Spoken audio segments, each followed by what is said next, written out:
walked into the bridal suite at the Marriott Grand Ballroom and found my fiancé passionately kissing my maid of honor in her wedding dress. What I discovered about their betrayal 3 hours later would transform my life in ways none of us could have imagined. Before we jump back in, tell us where you're tuning in from, and if this story touches you, make sure you're subscribed, because tomorrow I've saved something extra special for you. My name is Isabella Chen, and 30 minutes before I was supposed to walk down the aisle to marry the man I had loved for 4 years, I discovered that my entire relationship had been built on lies, manipulation, and calculated deception.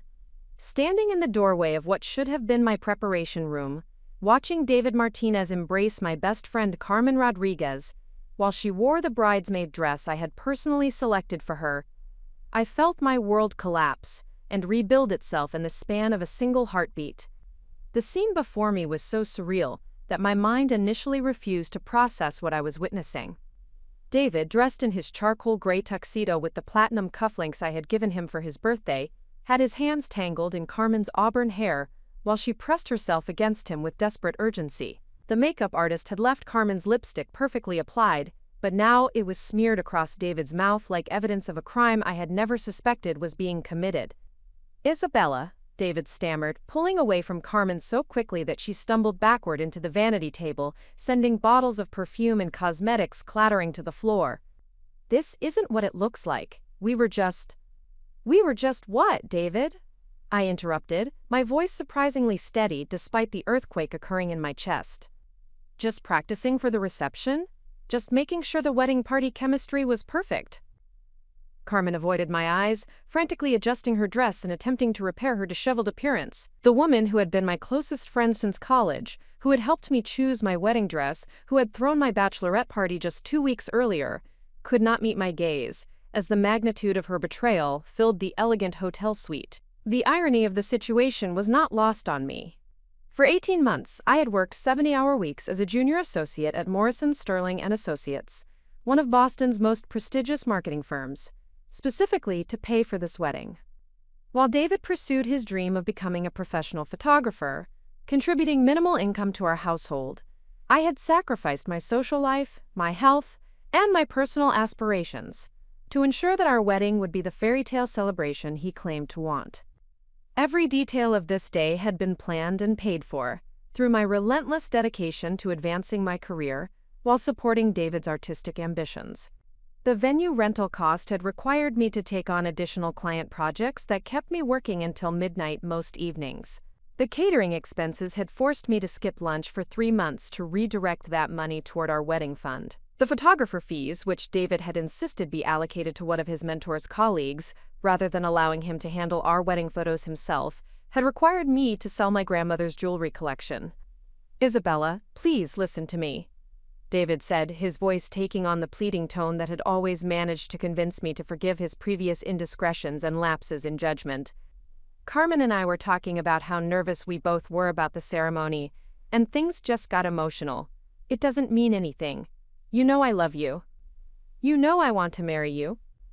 The manipulation in his words was so transparent that I wondered how I had failed to recognize this pattern during our 4-year relationship. David had always possessed an extraordinary ability to reframe his mistakes as misunderstandings, his selfishness as sensitivity, and his betrayals as momentary lapses that somehow reflected his deep emotional connection to our relationship, rather than his fundamental disrespect for it. Carmen finally found her voice, though she continued to avoid direct eye contact as she spoke. "Bella, I'm so sorry. I don't know what came over me. I've been so stressed about the wedding, about giving the perfect maid of honor speech, about everything being perfect for you. David was just comforting me. And somehow you just happened to be kissing my fiancé 30 minutes before our wedding ceremony." I finished for her, noting how she was attempting to use the same deflection strategy that David had employed countless times during our relationship. "Somehow your mouth just accidentally found his mouth while you were seeking comfort about your stress regarding my wedding day." Quote, "The hotel suite, which had cost me a significant portion of my savings to reserve for bridal preparations, felt like a crime scene as I stood there processing the implications of what I had witnessed. Every surface was covered with evidence of the careful planning that had consumed my life for the past 18 months. My wedding dress hung perfectly pressed on its custom hanger, the Vera Wang gown that had required me to work overtime for 6 months to afford. My shoes, my jewelry, my carefully coordinated accessories were arranged with the precision of someone who had left nothing to chance in pursuing her vision of the perfect wedding day. The guest list included 147 people, many of whom had traveled significant distances to attend our celebration. My parents had flown in from San Francisco, David's family had driven up from New York, and colleagues from my firm had rearranged their schedules to be present for what they believed would be one of the happiest days of my life. The financial investment alone represented more than my annual salary. The venue, catering, flowers, music, photography, and countless other details had required me to exhaust my savings, max out 2 credit cards, and accept a personal loan from my parents that I had planned to repay through the combined income David and I would generate as a married couple building our life together. More significantly, the emotional investment had consumed 4 years of my life, during which I had prioritized our relationship above every other consideration. I had turned down job opportunities that would have required relocation, because David insisted that Boston was essential for his photography career. I had declined invitations to social events and professional networking opportunities because David preferred quiet evenings at home, where he could focus on editing his photos and developing his artistic vision. I had supported his decision to leave his stable position at a local newspaper to pursue freelance photography, even though it meant that I would bear the primary responsibility for our living expenses while he built his client base. For 2 years, I had worked increasingly demanding hours, while David attended photography workshops, built his portfolio, and networked with other artists in pursuit of his creative goals. The most painful aspect of this betrayal was not simply the physical infidelity I had witnessed, but the recognition that my entire relationship with David had been fundamentally unequal. While I had viewed our partnership as a mutual investment in building a shared future, David had apparently seen it as an arrangement where I would provide financial and emotional support, while he pursued his personal ambitions without reciprocal commitment or consideration. Carmen's betrayal carried its own unique sting because she had been my confidant throughout my relationship with David. When I had expressed doubts about his work ethic or commitment level, Carmen had encouraged me to be patient and supportive. When I had worried about the financial strain of supporting both of us while he established his career, Carmen had reminded me that successful relationships required sacrifice and investment from both partners. Now I understood that her advice had been strategic rather than supportive. She had encouraged me to tolerate David's shortcomings and ignore my own instincts about our relationship because she had been pursuing her own agenda throughout our friendship. "How long has this been going on?" I asked, though part of me was not certain I wanted to hear the answer. David and Carmen exchanged a glance that told me everything I needed to know before either of them spoke. This was not a momentary lapse in judgment, or a spontaneous mistake born of wedding day stress. This was an ongoing relationship that had been carefully concealed while I worked to support David and planned a wedding that was apparently meaningful only to me. "Isabella?" David began, but I held up my hand to stop him from continuing. "Actually, don't answer that question," I said, surprised by the clarity that was beginning to emerge from my initial shock and confusion. "The specific timeline doesn't matter, because the result is the same. You've both been lying to me, and you've both been using my trust and generosity to pursue your own interests at my expense." I walked to the window overlooking the hotel's perfectly manicured gardens where our wedding ceremony was scheduled to begin in 25 minutes. The chairs were arranged in precise rows, decorated with the white roses and eucalyptus garlands that had required 3 meetings with the florist to design exactly as I had envisioned. The string quartet was setting up their instruments near the gazebo, where David and I were supposed to exchange vows that would legally and emotionally bind us together for the rest of our lives. The scene below was beautiful, expensive, and completely irrelevant to the life I was actually living, rather than the life I had been imagining I was building. "What are you going to do?" Carmen asked, her voice barely above a whisper. The question hung in the air between us, as I realized that this moment represented the most important decision I would ever make. I could proceed with the wedding ceremony, pretending that I had not witnessed their betrayal and hoping that marriage might somehow transform David into the partner I had believed him to be. I could cancel the wedding immediately, facing the embarrassment and financial loss but preserving my dignity, and avoiding legal entanglement with someone who had demonstrated fundamental disrespect for our relationship. Preparing and narrating this story took us a lot of time, so if you are enjoying it, subscribe to our channel, it means a lot to us. Now back to the story. Or I could choose a third option that was beginning to crystallize in my mind as I stood there looking at the expensive celebration that represented everything I had worked for and everything I had been denied. "Carmen," I said, turning away from the window to face the two people who had just shattered my faith in love, friendship, and my own judgment. "I want you to leave this hotel immediately. Take your things and go home. You're no longer welcome at my wedding." Carmen's face went pale. "Bella, please, can't we talk about this? I know I made a terrible mistake, but our friendship means everything to me. I can't lose you over this. You already have lost me," I replied, with a finality that surprised me with its conviction. "You lost me the moment you decided that your desire for my fiancé was more important than 4 years of friendship. Leave now, or I'll have hotel security escort you out."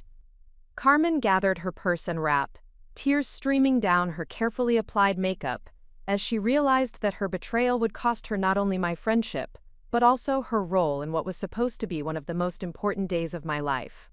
After she left, David and I stood alone in the hotel suite surrounded by the evidence of dreams that had just been revealed as illusions. "Isabella, we can fix this," David said with the desperate urgency of someone who was beginning to understand the consequences of his actions. "We can postpone the wedding, go to counseling, work through this together. I made a mistake, but I love you. I want to marry you." I looked at this man who had claimed to love me while betraying me, who had accepted my financial support while pursuing another woman, who had allowed me to plan and pay for a wedding that apparently meant nothing to him beyond the celebration and attention it would provide. "David," I said with a calmness that felt like stepping into a completely different version of myself, "in exactly 20 minutes, our wedding guests are going to be seated and waiting for a ceremony to begin. You're going to walk down there and explain to 147 people why there will be no wedding today. You're going to tell them that you're sorry for wasting their time and money, and you're going to thank them for coming despite the fact that you've humiliated everyone who believed in our relationship." His face went white as he realized that I was not going to participate in managing the social and financial consequences of his betrayal. "You can't be serious. You want me to tell everyone what happened? You want me to humiliate myself in front of your family, my family, all our friends?" "I want you to take responsibility for your choices," I replied, feeling a strength I had never known I possessed. "I want you to experience consequences that are proportionate to the damage you've caused. And I want you to understand that your betrayal has just freed me from the biggest mistake I almost made in my life." As David left the suite to face the most difficult conversation of his life, I remained alone with my wedding dress, my shattered dreams, and the most important realization I had ever experienced. This betrayal, as devastating as it felt in the moment, had just saved me from marrying someone who would have continued to take advantage of my love and generosity for the rest of our lives together. David had inadvertently given me the greatest gift possible, the truth about who he really was before it was too late to escape. What I did next would shock everyone, including myself, but it would also become the foundation for the most successful and fulfilling chapter of my life. After David left to face our wedding guests with his confession, I found myself alone in the hotel suite with 30 minutes to make the most important decision of my life. The silence was profound after months of constant wedding planning chaos, but within that silence, I discovered something unexpected. Clarity. I sat down at the vanity where Carmen had been applying her makeup just minutes earlier and looked at myself in the mirror. The woman staring back at me was someone I barely recognized. Not because of any physical transformation, but because for the first time in 4 years, I was seeing myself without the filter of David's needs, David's dreams, and David's constant commentary on who I should become to better support his aspirations. The revelation that emerged from this moment of solitude was startling. I had spent so much energy accommodating David's vision of our future that I had completely lost track of my own ambitions and capabilities. The woman in the mirror had a Harvard MBA that she had barely utilized because David had convinced her that his artistic career required her immediate financial support. She had scored in the top 5% of her graduating class, but had accepted a junior position at Morrison, Sterling & Associates, instead of pursuing the strategic consulting opportunities that had genuinely excited her during her job search. Most significantly, the woman in the mirror had been systematically undermining her own professional advancement to subsidize someone else's dreams while abandoning her own. As I began to process the implications of David's betrayal beyond the immediate emotional devastation, I realized that his infidelity had inadvertently freed me from constraints I had not even recognized I was accepting. For 4 years, every major career decision had been filtered through the question of how it would affect David's photography business and our shared financial obligations. I had turned down a position with McKinsey & Company because the travel requirements would have interfered with David's need for emotional support as he built his client base.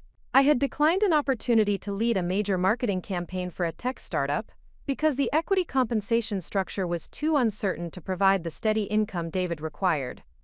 The pattern was so consistent that I wondered how I had failed to recognize it as systematic manipulation rather than romantic partnership.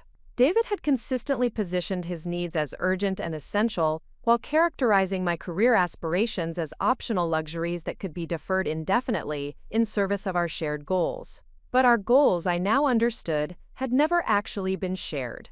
David had pursued his individual objectives while convincing me that supporting him was the same as building our future together. He had accepted my financial contributions and career sacrifices as his entitlement, rather than recognizing them as extraordinary gestures that deserved reciprocal consideration and support. The MBA degree hanging in our bedroom represented 2 years of intensive study in strategic planning, organizational psychology, and business development. The curriculum had included comprehensive training in market analysis, competitive positioning, and growth strategy development.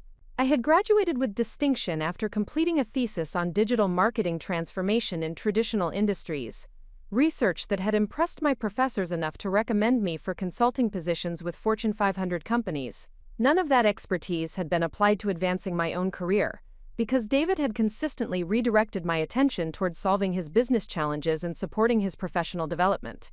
When he struggled to attract clients, I had used my marketing background to redesign his portfolio and develop his promotional strategy. When he needed equipment upgrades, I had researched financing options and negotiated payment plans that fit our budget constraints.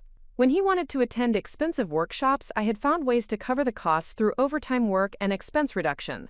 The irony was profound. I possessed advanced training in business strategy and marketing, yet I had been working in a junior role at someone else's firm, while my boyfriend built his business using my expertise without compensation or recognition.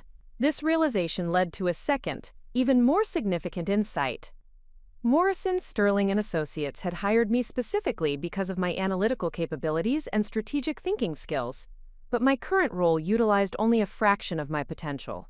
I had accepted assignments that were far below my qualification level because I needed immediate income to support David, rather than positioning myself for advancement opportunities that would maximize my long-term earning potential. During my 2 years at the firm, I had consistently produced work that exceeded expectations for my level, but I had never advocated for promotion or expanded responsibilities because my focus had been on maintaining steady income rather than accelerating my career trajectory. My colleagues regularly sought my advice on strategic challenges that fell outside my official job description, and my supervisor had mentioned multiple times that my analytical approach reminded him of the senior consultants who commanded significantly higher salaries and greater autonomy. The third revelation was perhaps the most important. The marketing expertise I had been providing to David's photography business for free was exactly the kind of specialized knowledge that commanded premium rates in the consulting marketplace.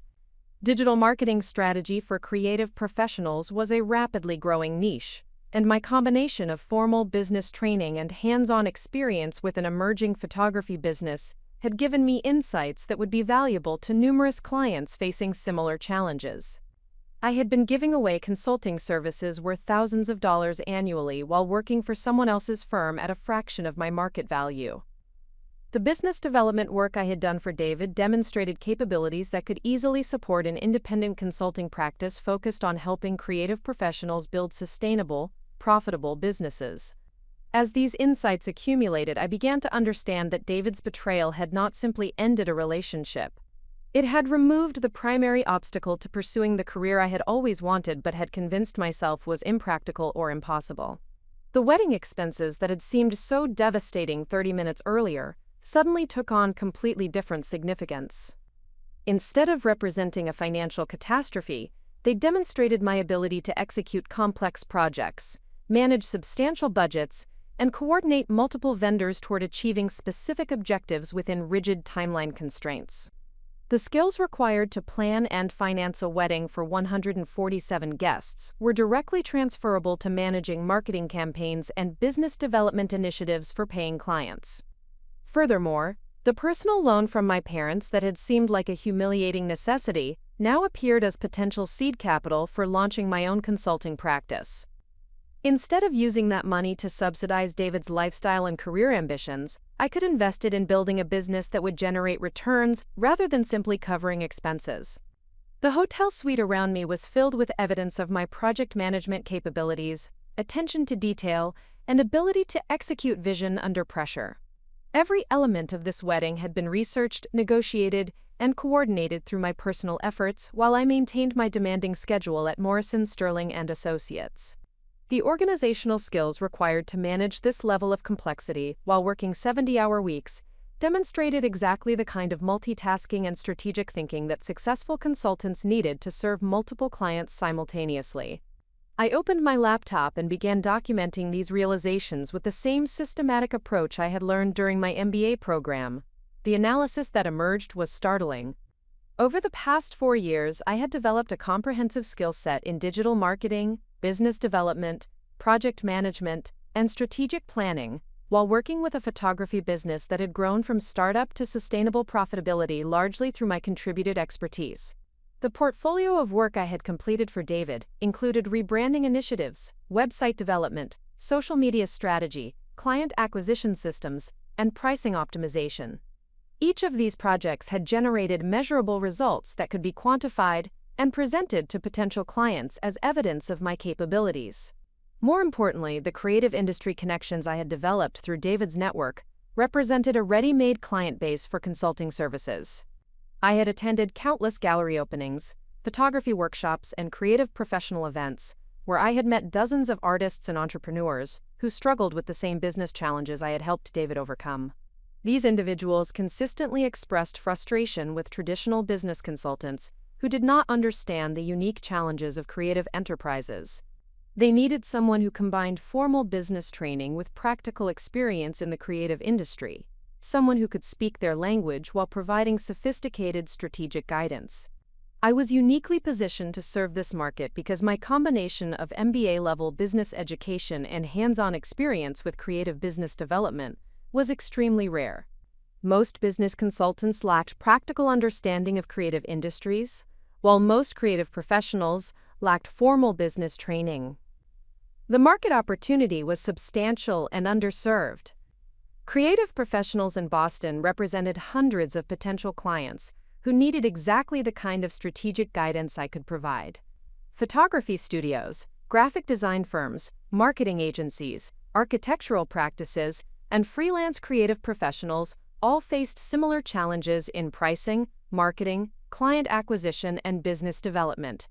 As I continued my analysis, I realized that David's betrayal had actually provided me with the perfect launching point for the career I had always wanted but had never been able to pursue. The end of our relationship eliminated the financial obligations that had kept me in a junior position at someone else's firm.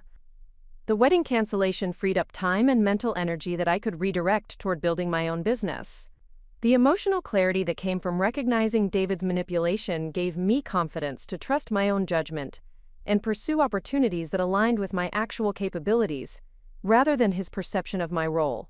The most significant realization was that I no longer needed to ask anyone else's permission to pursue my professional goals.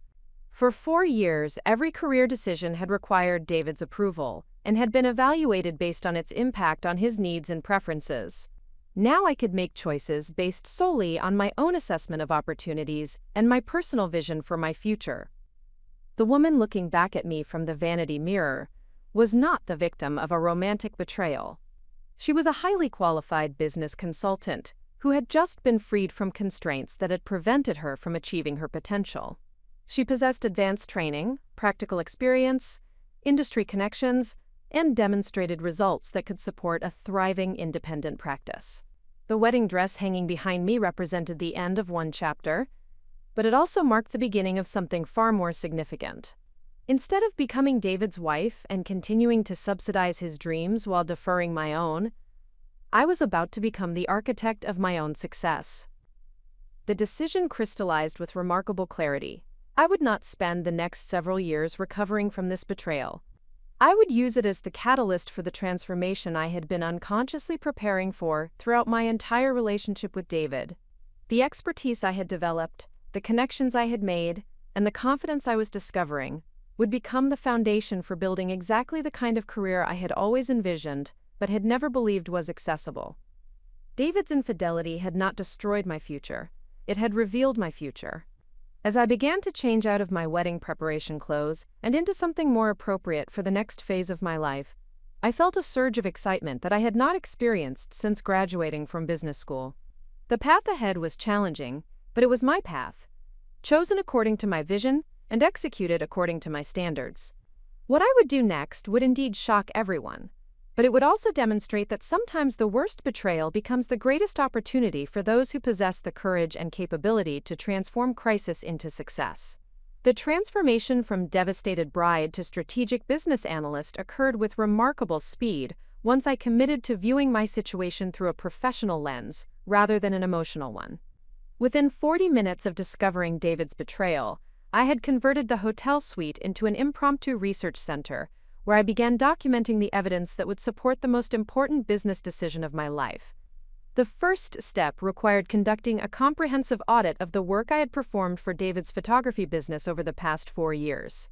I accessed his business files through the shared cloud storage account we had established for wedding planning purposes. And what I discovered exceeded even my own expectations for the scope and sophistication of my contributions to his success. The digital marketing strategy I had developed for his photography practice included a complete brand identity system, comprehensive social media guidelines, search engine optimization protocols, and content marketing frameworks that had increased his online visibility by 340% over 18 months. The client acquisition system I had designed included automated email marketing sequences, referral reward programs, and strategic partnership development that had generated consistent bookings and eliminated the feast-or-famine cycle that plagued most freelance photographers. The pricing optimization analysis I had completed demonstrated my ability to conduct market research, competitive analysis, and value proposition development that resulted in a 68% increase in his average project value while maintaining high client satisfaction ratings. The financial planning system I had implemented included cash flow forecasting, expense tracking, and tax preparation protocols that had enabled him to transition from irregular income to predictable quarterly earnings. Each of these initiatives represented the kind of strategic consulting work that commanded premium rates in the professional services marketplace. The cumulative value of my contributed expertise exceeded $45,000 annually, based on standard consulting fee structures for similar services in the Boston market. More importantly, the results I had achieved for David's business provided concrete evidence of my ability to generate measurable outcomes for clients facing complex business development challenges. The photography industry was notoriously difficult for independent practitioners, with most businesses failing within 3 years due to insufficient marketing expertise and inadequate financial planning. David's practice had not only survived, but thrived in this competitive environment, primarily because of the strategic foundation I had provided. The documentation process revealed additional insights about my unique qualifications for serving the creative professional market. During my work with David, I had developed specialized knowledge about the business challenges that were specific to creative industries, including intellectual property management, portfolio development, client relationship management, and pricing strategies for creative services. This expertise was highly specialized and difficult to acquire through traditional business education or consulting experience. Most MBA programs did not address the unique dynamics of creative businesses, and most business consultants lacked practical understanding of how artistic professionals thought about their work and their clients. The combination of formal business training and practical experience in the creative industry created a competitive advantage that would be difficult for other consultants to replicate. I possessed both the analytical frameworks necessary for strategic business development and the industry-specific knowledge required to communicate effectively with creative professionals. The research process also uncovered significant market opportunity data that reinforced my confidence in pursuing independent consulting practice. The Boston metropolitan area included over 1,200 registered creative businesses, ranging from individual freelancers to established agencies with multiple employees. Industry association reports indicated that 87% of these businesses struggled with marketing and business development challenges that directly aligned with my demonstrated expertise. Furthermore, the creative economy was experiencing rapid growth, with new businesses launching regularly and existing practices expanding their service offerings. This growth created increasing demand for specialized business consulting that understood both traditional strategic frameworks and the unique dynamics of creative work. The market research revealed that existing business consulting services were poorly suited to serve creative professionals. Traditional consulting firms focused on manufacturing, technology, or financial services sectors and lacked understanding of creative industry dynamics. Small business development resources were generally oriented toward retail or service businesses rather than creative enterprises. This market gap represented substantial opportunity for a consultant who could bridge the divide between sophisticated business strategy and creative industry expertise. The potential client base was large, underserved, and experiencing growth that would generate ongoing demand for strategic guidance. The financial analysis of launching my own consulting practice revealed that the startup costs would be minimal compared to most businesses. Consulting required no inventory, no manufacturing equipment, and no physical retail space. The primary investments would be professional development, marketing materials, and technology infrastructure that could be implemented gradually as the business generated revenue. The personal loan from my parents that had been designated for wedding expenses could provide adequate seed capital for business launch while I maintained part-time income through project work. The monthly expenses that had been allocated to supporting David could be redirected toward business development activities and professional advancement. Most significantly, my current position at Morrison, Sterling & Associates could serve as a bridge to independent practice, rather than an obstacle. The firm regularly used freelance consultants for specialized projects, and my demonstrated capabilities would position me favorably for contract assignments that could provide steady income while I built my independent client base. The evidence-gathering process extended beyond financial and market analysis to include documentation of my professional network and industry connections. Through David's photography business, I had developed relationships with dozens of creative professionals who could serve as potential clients, referral sources, or strategic partners. The wedding planning process had also created connections with vendors and service providers who worked extensively with the creative community. Event planners, florists, musicians, and other wedding industry professionals regularly collaborated with photographers and could provide valuable introductions to potential clients. My colleagues at Morrison, Sterling & Associates represented another significant network resource. Several senior consultants had expressed interest in my analytical approach and had suggested that I would be well suited for independent practice. These relationships could provide mentorship, advice, and potentially project referrals as I established my business. The professional development opportunities available through my MBA alumni network included access to business incubators, entrepreneur support groups, and industry associations that could accelerate my business development process. Harvard Business School maintained extensive resources for graduates launching consulting practices, including template materials, best practice guidelines, and peer support networks. The evidence compilation revealed that I possess not only the technical qualifications necessary for successful consulting practice, but also the network, market opportunity, and financial resources required to launch effectively. The systematic analysis had transformed my impulsive reaction to David's betrayal into a well-researched business strategy, with concrete implementation steps and measurable success metrics. The documentation process also uncovered emotional evidence that reinforced my confidence in pursuing this path. Throughout my relationship with David, I had consistently found greatest satisfaction in the strategic work I performed for his business rather than in the administrative tasks that comprised most of my responsibilities at Morrison, Sterling & Associates. The creative problem-solving required to address David's business challenges had energized me in ways that routine marketing analysis never achieved. Working with creative professionals to develop strategic solutions felt more like personal fulfillment than professional obligation.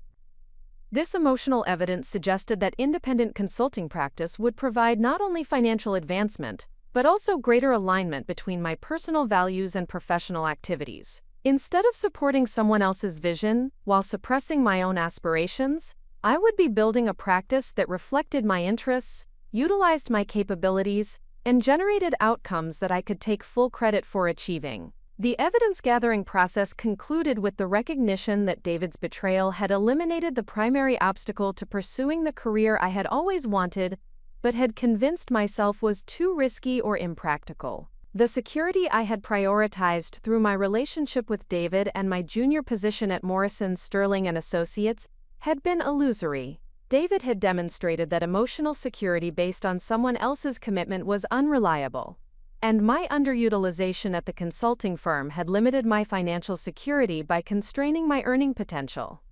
Real security would come from building a business based on my own capabilities, serving clients who valued my expertise, and generating income that reflected my actual contribution, rather than my willingness to accept limitation. The comprehensive evidence supported a conclusion that would have seemed impossible when I discovered David's infidelity 2 hours earlier. This betrayal had not destroyed my future. It had revealed a future that was far more promising than the one I had been settling for. The woman who had walked into that hotel suite expecting to prepare for her wedding ceremony had discovered something far more valuable than a marriage certificate. She had uncovered evidence that she possessed the knowledge, experience, connections, and market opportunity necessary to build exactly the kind of career she had always envisioned. What remained was the courage to act on that evidence, and the strategic thinking necessary to transform opportunity into sustainable success. The research was complete, and the data was compelling. The next phase would require execution, but the foundation had been established through thorough analysis and realistic planning. The evidence was clear. The worst day of my personal life was about to become the launching point for the best decision of my professional career. The moment of decision arrived as I sat in the hotel suite, surrounded by evidence of both my personal devastation and my professional potential.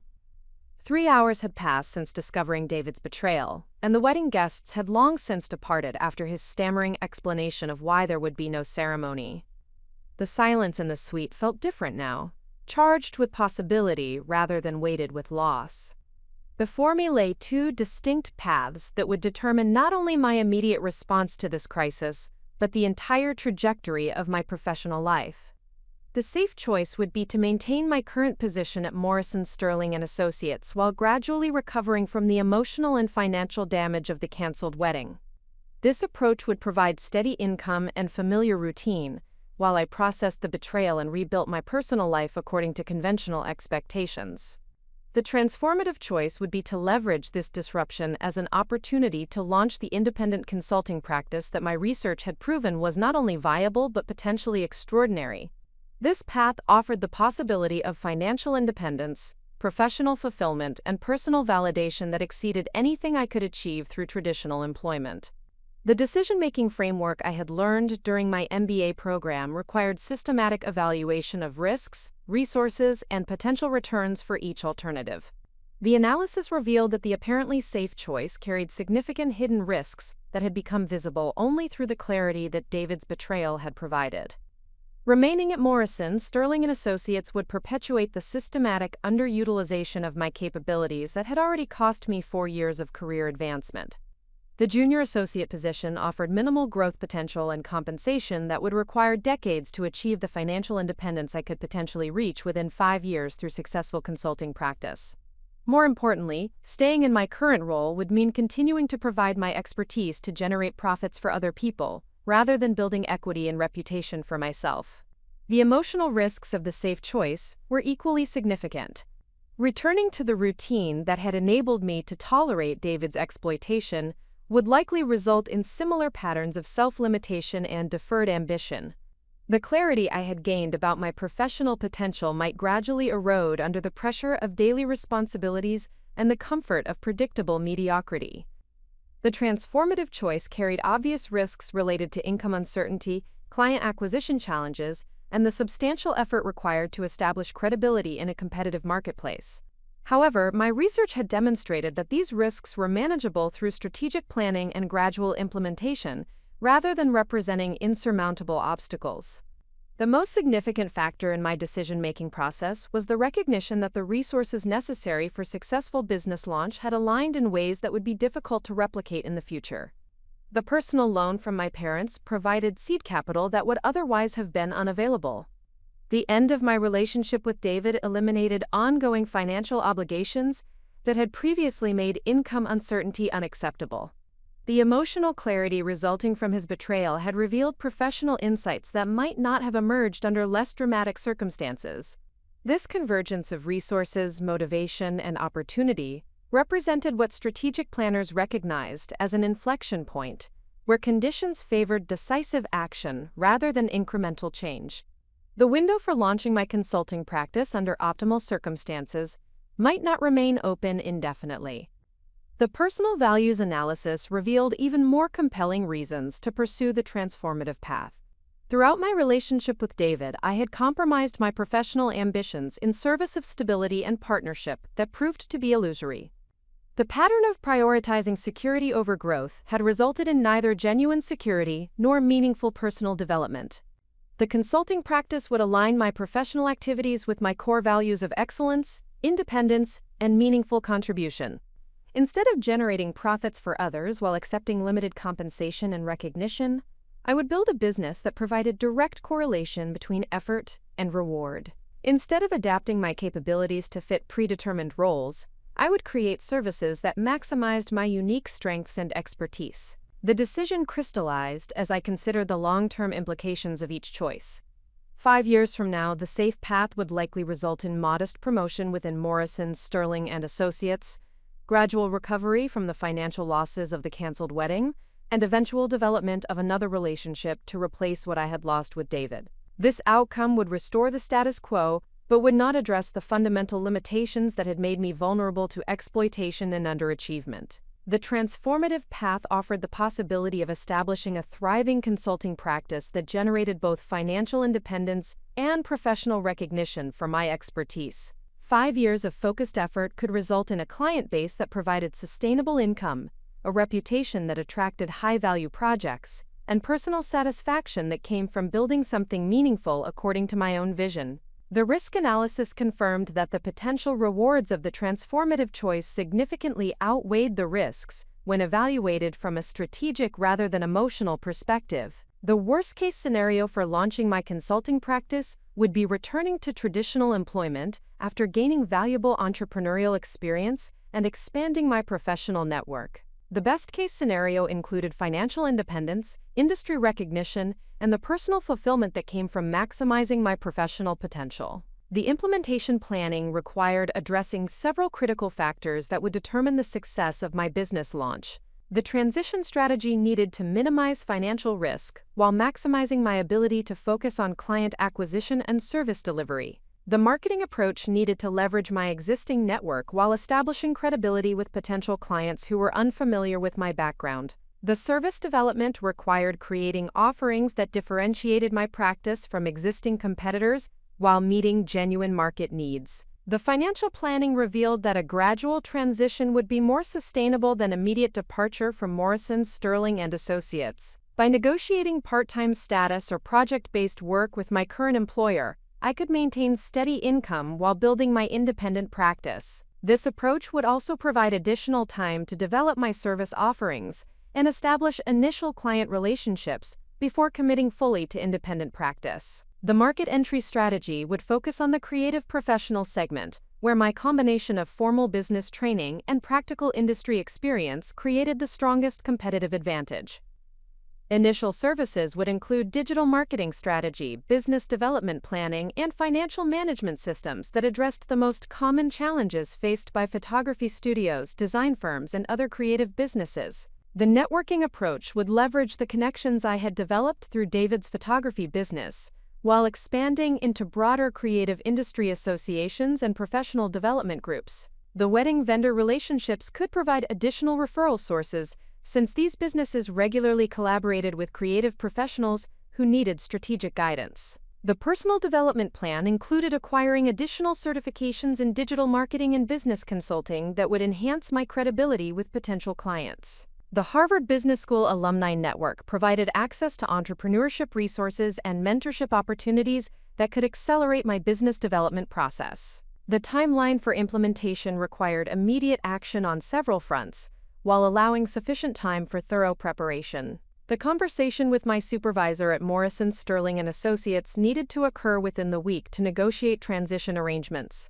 The business registration and basic infrastructure setup could be completed within 30 days. The marketing materials development and initial client outreach would begin immediately and continue throughout the transition period. The success metrics included specific financial targets for the first year of operation, client acquisition goals, and milestones for service development and professional recognition. These measurements would provide objective assessment of progress, while maintaining focus on activities that generated sustainable business growth. The emotional preparation required acknowledging that launching a consulting practice would be challenging and uncertain in ways that traditional employment was not. However, the personal growth and professional satisfaction that would result from building my own business according to my own standards offered rewards that far exceeded the comfort of predictable mediocrity. The decision became clear as I considered what I wanted my life to represent 5 years from now. I could choose safety and limitation, accepting that David's betrayal had confirmed the wisdom of avoiding risk and maintaining low expectations. Or I could choose growth and possibility, using his betrayal as the catalyst for pursuing the professional life I had always envisioned but had convinced myself was impractical. The woman who had discovered her fiancé's infidelity that morning had been someone who accepted limitation as the price of security. The woman making this decision had evidence that security based on limitation was an illusion, while opportunity based on capability was a foundation for sustainable success. The choice was transformative not only because of its practical implications, but because of what it represented about my willingness to trust my own judgment and pursue my own vision, regardless of external expectations or conventional wisdom. As I packed my belongings from the hotel suite, I was not simply leaving the scene of personal betrayal. I was departing from a version of myself that had accepted underachievement as prudent and self-limitation as mature. The strategic decision had been made with the same analytical rigor I would bring to serving my future clients. The implementation would require the same determination and creativity that had enabled me to plan and finance a wedding while working 70-hour weeks. David's betrayal had ended one chapter of my life, but it had also provided the motivation and clarity necessary to begin the most important chapter. The decision to launch my consulting practice was not simply a career choice. It was a commitment to discovering exactly how successful I could become when I stopped accepting other people's limitations on my potential. Monday morning arrived with the clarity that only decisive action can provide. At exactly 9 o'clock, I walked into the offices of Morrison Sterling & Associates, wearing my most professional suit and carrying a carefully prepared proposal that would test both my negotiation skills and my supervisor's willingness to support unconventional career transitions. Regional Director Sarah Matthews had always demonstrated respect for analytical thinking and strategic planning, qualities that had made our working relationship productive despite my underutilization in junior-level assignments. Her corner office overlooked Boston Harbor, and the morning light streaming through the floor-to-ceiling windows created an atmosphere that felt appropriate for important business discussions. "Isabella," she said, gesturing toward the leather chairs arranged around a small conference table, "I was surprised to receive your meeting request so early this morning. I hope everything is well after your wedding weekend." The directness of her inquiry provided an opportunity to establish the professional tone I needed for this conversation. "Sarah, I appreciate your concern. The wedding was canceled due to circumstances that have led me to reevaluate my career priorities and professional objectives. I would like to discuss a transition arrangement that would benefit both my personal development and the firm's client service capabilities." Her expression shifted from polite concern to focused business attention. Sarah Matthews had not reached her position by avoiding difficult conversations or complex personnel decisions. The change in her demeanor indicated that she recognized this meeting would require strategic thinking rather than routine administrative processing. "What kind of transition arrangement are you considering?" she asked, opening the leather portfolio that contained her meeting notes and strategic planning materials. I had rehearsed this presentation multiple times, but the actual delivery required adapting to her responses and maintaining professional composure, despite the personal significance of the outcome. I am proposing to transition from full-time employment to a project-based consulting relationship that would allow me to contribute to specific client engagements while pursuing independent practice in specialized market segments that do not compete with our firm's core services. The proposal I placed before her included detailed analysis of my contributions to Morrison, Sterling & Associates over the past 2 years, documentation of client projects where my analytical approach had generated exceptional results, and a strategic framework for maintaining my involvement with the firm while developing external expertise that could enhance our service capabilities. The creative professional market represents substantial opportunity for business consulting services, but this segment requires specialized industry knowledge that traditional consulting firms have difficulty developing. I continued. My background provides unique qualifications for serving this market while maintaining collaborative relationships with Morrison, Sterling & Associates for projects that require broader strategic expertise. Sarah reviewed the proposal materials with the systematic approach that had earned her recognition as one of Boston's most effective consulting directors.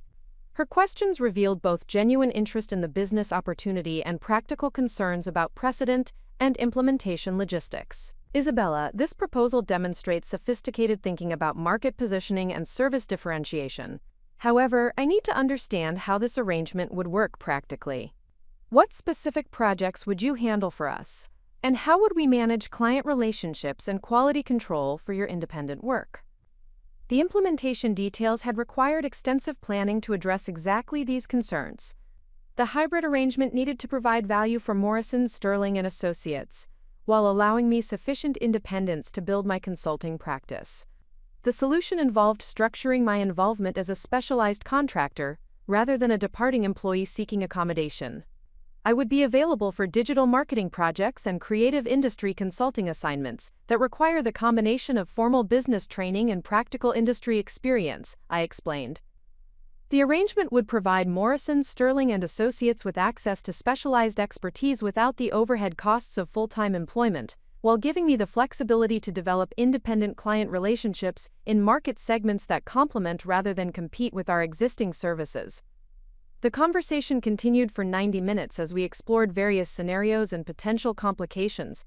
Sarah's experience managing complex client relationships and personnel transitions proved invaluable in identifying practical solutions to challenges I had not fully anticipated.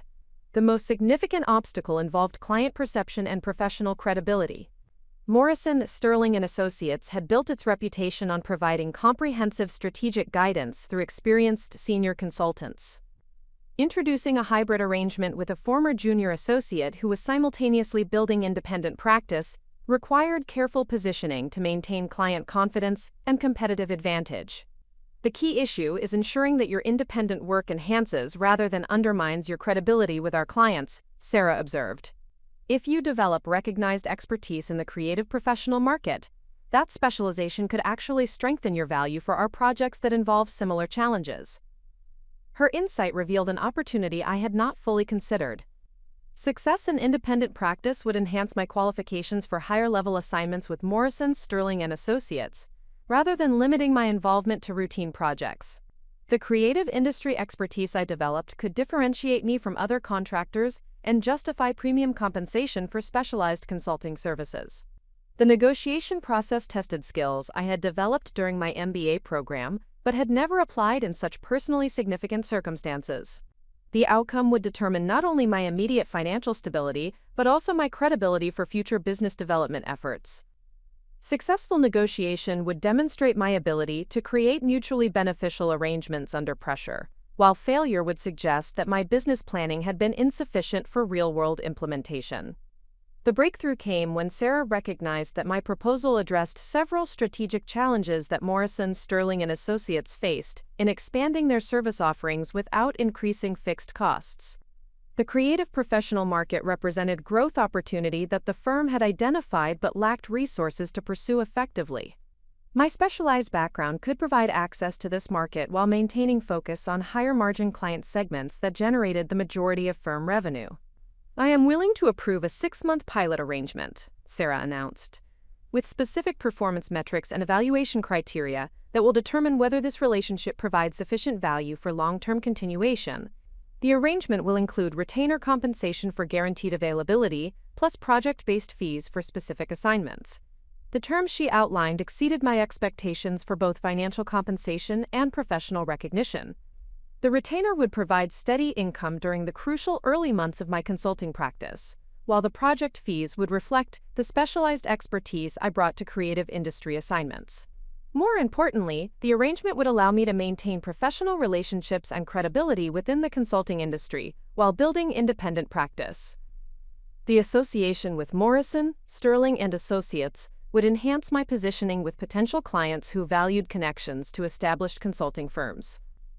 The pilot program structure included quarterly reviews and specific metrics for measuring success, including client satisfaction scores, project profitability, and the quality of insights I provided for creative industry assignments. These measurements would provide objective assessment of my contribution while establishing clear criteria for long-term continuation. The professional development aspects of the arrangement included access to Morrison, Sterling & Associates training programs and industry conferences that would enhance my expertise while providing networking opportunities for independent practice development. This combination of resources and independence created optimal conditions for accelerated business growth. However, the most significant benefit was psychological rather than practical. Sarah's willingness to approve this unconventional arrangement validated my assessment of my professional capabilities and market opportunities. The negotiation process had tested my ability to present complex proposals under pressure, and the successful outcome confirmed that my business planning had been thorough and realistic. The conversation concluded with specific action items and implementation timelines that would formalize the transition within 2 weeks. The administrative details included contract development, project assignment protocols, and communication procedures for managing the hybrid relationship effectively. As I left Sarah's office, I reflected on how dramatically my circumstances had changed since discovering David's betrayal 72 hours earlier. The woman who had walked into that hotel suite expecting to prepare for her wedding had successfully negotiated a professional arrangement that positioned her for accelerated career advancement while building independent business expertise. The first major challenge of my transformation had been successfully overcome through preparation, strategic thinking, and confident execution. The hybrid arrangement with Morrison, Sterling & Associates provided both financial stability and professional credibility, while allowing complete freedom to pursue independent practice according to my own vision and standards.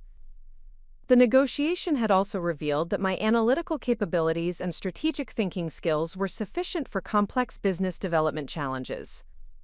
The presentation I had delivered and the outcome I had achieved demonstrated that my MBA training and practical experience had prepared me for entrepreneurial success in ways that traditional employment had never allowed me to discover. The personal significance of this achievement extended beyond immediate practical benefits. For the first time in my professional life, I had successfully advocated for arrangements that maximized my capabilities rather than accepting limitations imposed by conventional organizational structures. The confidence that resulted from this success would influence every subsequent business development effort and client interaction.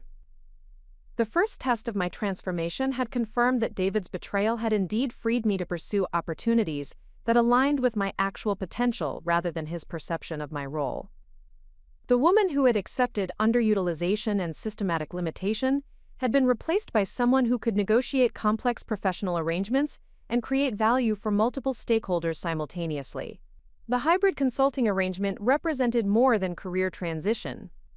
It demonstrated that strategic thinking and confident execution could transform apparent limitations into competitive advantages and create opportunities that exceeded conventional expectations for professional advancement. The success of my hybrid arrangement with Morrison, Sterling & Associates created unexpected complications within the first month of implementation. What had seemed like a straightforward transition to independent consulting practice revealed complex organizational dynamics and professional relationships that I had not fully anticipated during my strategic planning process. The challenges began with my former colleagues who remained in traditional full-time positions at the firm. Several junior associates expressed resentment about what they perceived as preferential treatment, questioning why they had not been offered similar flexible arrangements despite their own professional aspirations and personal circumstances. Their concerns were communicated through subtle comments during meetings and deliberate exclusion from informal social activities that had previously been routine aspects of workplace relationships. Marcus Thompson, a fellow MBA graduate who had joined Morrison, Sterling & Associates 6 months after my initial employment, proved particularly vocal about his concerns regarding the precedent my arrangement might establish.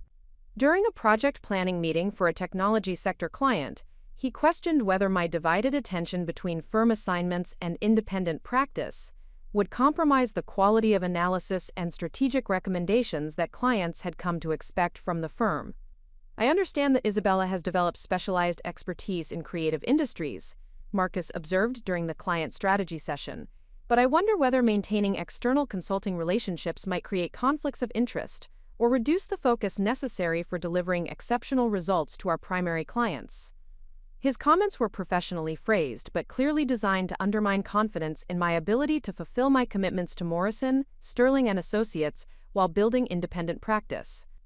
The implicit suggestion that I was somehow exploiting my hybrid arrangement for personal benefit at the expense of firm interests required careful response that maintained professional relationships while defending my credibility and work quality. Sarah Matthews addressed these concerns directly during our monthly review meeting, but the underlying tensions persisted throughout my project assignments.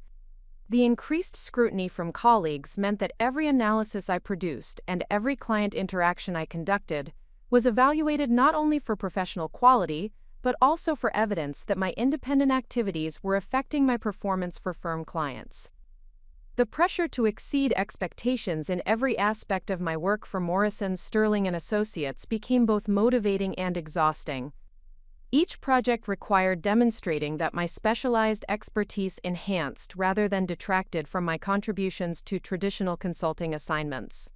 The additional effort necessary to maintain credibility within the firm while simultaneously launching independent practice tested my time management capabilities and emotional resilience in ways I had not anticipated.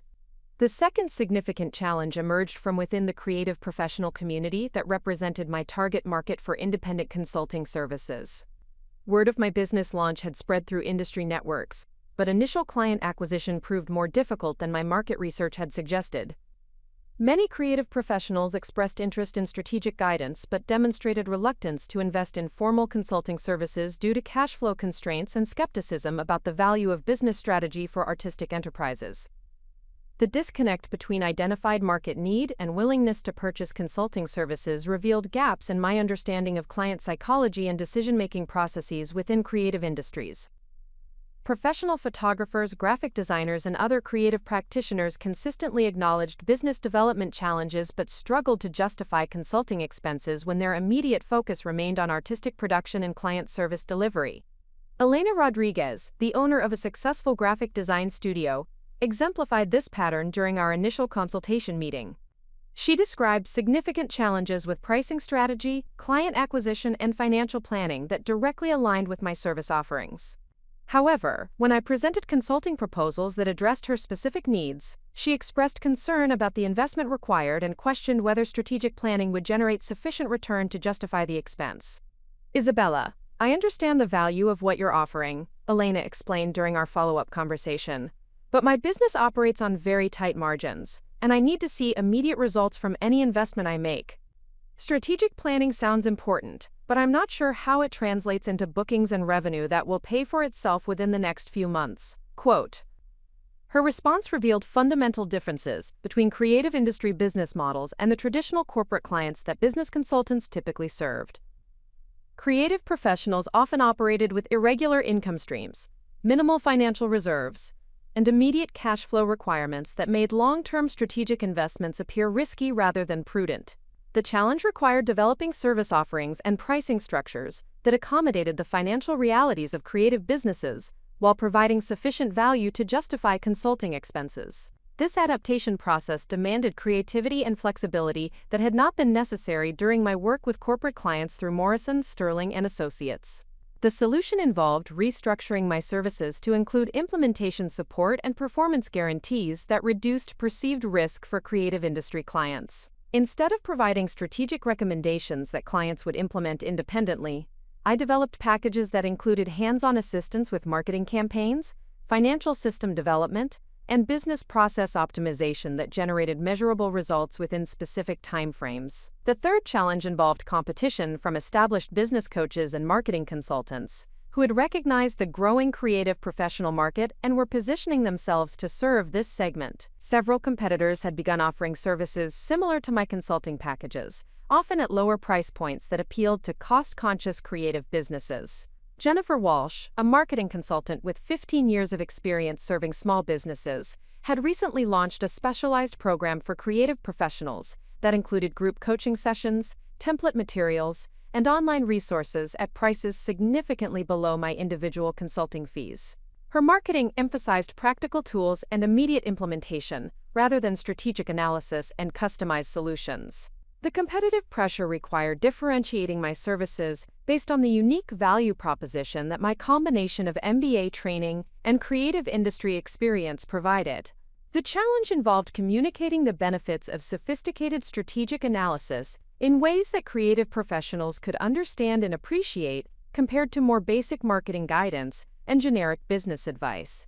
The differentiation strategy focused on demonstrating measurable outcomes that justified premium pricing through case studies and performance metrics from my work with David's photography business and subsequent creative industry clients. The evidence showed that comprehensive strategic guidance generated substantially better results than template-based approaches or general business coaching programs. The fourth significant challenge emerged from my personal relationships outside the professional sphere. Friends and family members struggled to understand my career transition and frequently questioned the wisdom of leaving traditional employment security for the uncertainty of independent practice. Their concerns were intensified by the dramatic circumstances surrounding my decision, with many people attributing my career change to emotional instability following David's betrayal rather than rational business planning. My mother, Patricia Chen, proved particularly persistent in expressing concerns about my professional and financial security. During our weekly phone conversations, she repeatedly suggested that I should focus on healing from the relationship trauma before making major career decisions that could compound my personal challenges. "Isabella, I understand that you're hurt and angry about what David did," she said during one particularly difficult conversation, "but starting a business right now might not be the best decision. You have a good job with benefits and security. Maybe you should give yourself more time to recover before taking such big risks." The well-meaning advice from people who cared about my welfare created additional emotional pressure that complicated my business development efforts. Constant questions about my decision-making process and financial stability required energy and attention that could have been directed toward client acquisition and service development. The challenge involved maintaining confidence in my strategic analysis while addressing legitimate concerns from family members who lacked understanding of business consulting markets and entrepreneurial opportunities. The solution required demonstrating progress through measurable achievements rather than attempting to convince skeptics through explanations or arguments. The cumulative effect of these various challenges created periods of doubt and frustration that tested my commitment to the transformation I had initiated following David's betrayal. The romanticized vision of independent consulting practice confronted practical realities that required adaptation, persistence, and continuous learning in ways that traditional employment had never demanded. However, each obstacle also provided opportunities for growth and skill development that enhanced my capabilities as both a consultant and an entrepreneur. The colleague resistance at Morrison Sterling & Associates motivated me to produce exceptional work that elevated my professional reputation. The client acquisition challenges led to service innovations that better served creative industry needs, while differentiating my practice from competitors. The personal relationship pressures strengthened my resolve and clarified my commitment to building the career I had always envisioned. The most significant realization during this period was that the challenges I faced were not indicators of poor planning or unrealistic expectations. They were normal aspects of business development and career transition that successful entrepreneurs learn to navigate through experience and determination. The difficulties were temporary obstacles rather than permanent limitations on my potential for success. The woman who had discovered David's betrayal 6 weeks earlier had possessed theoretical knowledge about business strategy and market analysis. The woman managing these complex challenges had developed practical skills in client relationship management, competitive positioning, and stakeholder communication that would prove invaluable throughout her consulting career. The deepening conflicts had not undermined my transformation. They had accelerated it by providing real-world experience that theoretical knowledge alone could never have delivered. 8 weeks into my transformation from devastated bride to independent consultant, the accumulated pressures of building a practice while managing complex professional relationships reached a breaking point that threatened to undermine everything I had accomplished since discovering David's betrayal. The crisis arrived on a Thursday evening in late November, when 3 significant setbacks converged within a single 24-hour period. The first blow came during my monthly review meeting with Sarah Matthews at Morrison Sterling & Associates. Despite my consistent delivery of high-quality work and successful completion of several challenging creative industry projects, she informed me that senior partners were questioning the long-term viability of our hybrid arrangement. The concern centered on client perception and competitive positioning rather than performance metrics, but the implications were clear.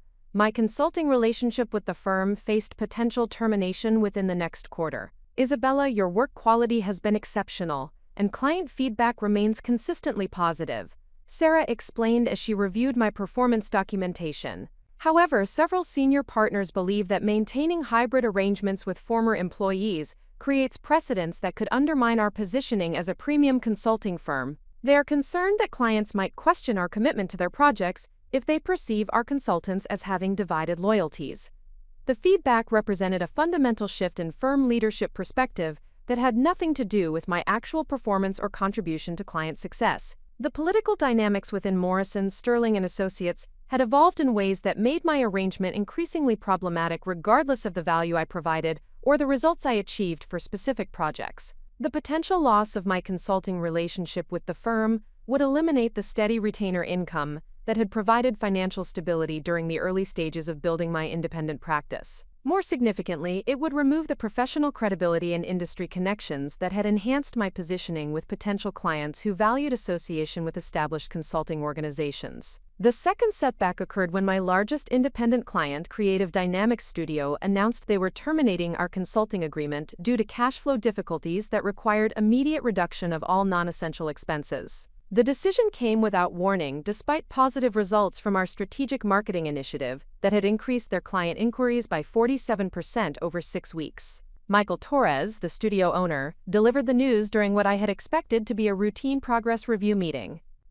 Isabella, we appreciate everything you've accomplished for our business, and we can see that your strategies are working exactly as you projected. Unfortunately, we're facing some unexpected cash flow challenges that require us to cut all consulting expenses until we can stabilize our financial position.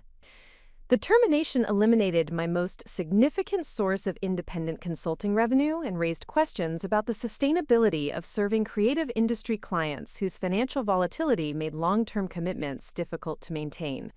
The success of my strategic recommendations had not translated into client retention when competing priorities demanded immediate cost reduction. The third and most emotionally devastating setback came through an unexpected encounter with David and Carmen at a downtown restaurant where I was meeting a potential client for an exploratory consultation.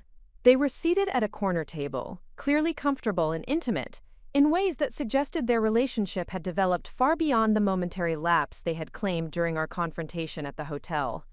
The visual confirmation that their betrayal had been deliberate and ongoing rather than impulsive undermined my confidence in my judgment and decision-making abilities. If I had been so fundamentally wrong about the people closest to me, how could I trust my assessment of business opportunities and professional relationships that would determine my future success or failure? The convergence of these 3 challenges within such a compressed time frame created a crisis of confidence that penetrated every aspect of my transformation. The financial pressures threatened my ability to maintain basic living expenses while building my practice. The professional setbacks suggested that my strategic planning might have been flawed or unrealistic. The personal validation of David's continued deception raised fundamental questions about my ability to read people and situations accurately. That evening, alone in my apartment surrounded by business development materials and client proposals, I experienced the deepest doubt I had felt since discovering David's infidelity. The romantic vision of independent consulting practice that had seemed so compelling 8 weeks earlier confronted harsh realities that made traditional employment appear increasingly attractive compared to the uncertainty and stress of entrepreneurial development. The financial analysis was particularly troubling. Without the Morrison, Sterling & Associates retainer and the Creative Dynamics Studio consulting fees, my monthly income would drop below the level necessary to cover basic expenses. The personal loan from my parents had been allocated for business development rather than living costs, and accessing those funds for personal use would delay essential investments in marketing and professional development. The prospect of returning to traditional employment felt simultaneously like failure and relief. A full-time position would provide predictable income and eliminate the constant stress of client acquisition and business development. The security would allow me to process the emotional impact of David's betrayal without the additional pressure of building a consulting practice under challenging market conditions. However, the prospect of abandoning my transformation also felt like validating the skepticism that family members and former colleagues had expressed about my decision to pursue independent practice. Returning to traditional employment would confirm their assessment that my career change had been an emotional reaction rather than a strategic business decision based on realistic market analysis. The internal debate continued through a sleepless night as I wrestled with questions that had no clear answers. Had my confidence in my business consulting capabilities been justified by actual expertise? Or had it been inflated by anger and determination to prove David wrong about my potential? Were the challenges I was facing normal aspects of business development that successful entrepreneurs learn to navigate? Or were they indicators that my market assessment had been fundamentally flawed? The most painful aspect of this crisis involved questioning whether David's dismissive comments about my professional limitations had contained elements of truth that I had been unwilling to acknowledge. Perhaps I had overestimated my capabilities and market opportunities in an effort to construct a narrative that transformed betrayal into empowerment. The doubt extended beyond immediate business concerns to encompass fundamental questions about my judgment and decision-making abilities. The systematic analysis I had conducted following David's betrayal had seemed thorough and objective, but the current challenges suggested that important factors had been overlooked or misunderstood. The crisis deepened when I considered the possibility that my transformation might have been motivated more by emotional reaction than strategic planning. The dramatic circumstances of discovering David's infidelity had created psychological pressure to make equally dramatic changes that would demonstrate my independence and capability. Perhaps the consulting practice had been an elaborate form of emotional retaliation rather than a genuine business opportunity. The self-examination process revealed uncomfortable truths about the role that pride and anger had played in my decision-making. The desire to prove David wrong about my professional potential had certainly influenced my willingness to accept risks that might have seemed excessive under different circumstances. The satisfaction of demonstrating my independence had become entangled with legitimate business planning in ways that complicated objective assessment of my situation. However, as the night progressed, a different perspective began to emerge from my analysis of the crisis. The challenges I was facing were not unique indicators of poor planning or unrealistic expectations. They represented normal aspects of business development that every independent consultant encountered during the early stages of practice development. The potential termination of my arrangement with Morrison, Sterling & Associates reflected organizational politics rather than performance deficiencies. The loss of Creative Dynamics Studio as a client demonstrated the importance of diversified revenue sources rather than fundamental problems with my service offerings. The encounter with David and Carmen provided painful but irrelevant information that had no bearing on my professional capabilities or business prospects. More importantly, the 8 weeks since launching my transformation had generated concrete evidence of my consulting abilities and market opportunities that could not be dismissed because of temporary setbacks. The strategic analysis I had provided for multiple clients had produced measurable results that validated my expertise. The positive feedback from Morrison, Sterling & Associates projects confirmed that my analytical capabilities met professional standards for complex business challenges. The crisis of confidence began to resolve as I focused on objective data rather than emotional reactions to recent disappointments. The business development progress I had achieved in 8 weeks exceeded the projections in my initial planning documents. The client testimonials and project results provided portfolio materials that would support continued practice growth regardless of specific relationship changes. Most significantly, the skills I had developed during these challenging 8 weeks represented permanent additions to my professional capabilities that would benefit every subsequent business development effort. The experience of navigating client relationships, managing competitive pressures, and adapting service offerings to market demands had provided practical education that could not be acquired through traditional employment or academic study.